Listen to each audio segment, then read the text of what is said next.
আসসালামু আলাইকুম। আমি প্রথমে দেখাচ্ছি, দেখেন ফ্রেমটা আপনি গ্রিড লাইনের ঠিক একটা পজিশনে রাখবেন।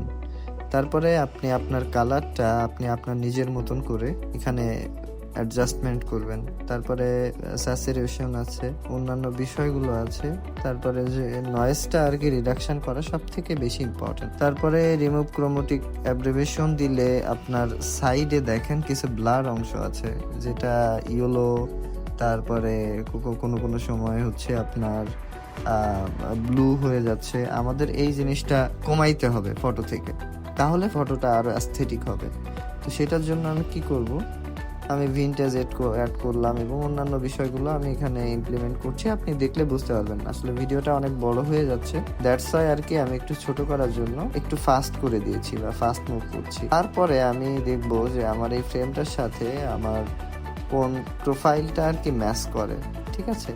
এবং পরবর্তীতে গিয়ে আমার দেখেন এখন কিন্তু ফটোটা অনেকটা অ্যাস্থেটিক হচ্ছে।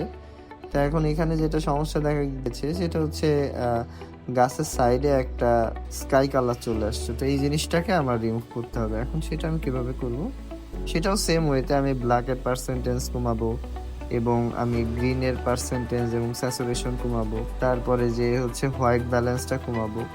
কমানোর পর একটা সময় গিয়ে দেখা যাবে যে আমার ফ্রেমটা পারফেক্টলি হয়েছে, অর্থাৎ বাদুরটা যে ওখানে ঝুলে আছে সেটা আমি আসলে আপনাদেরকে বোঝাইতে পারবো। সাথে থাকার জন্য অনেক ধন্যবাদ।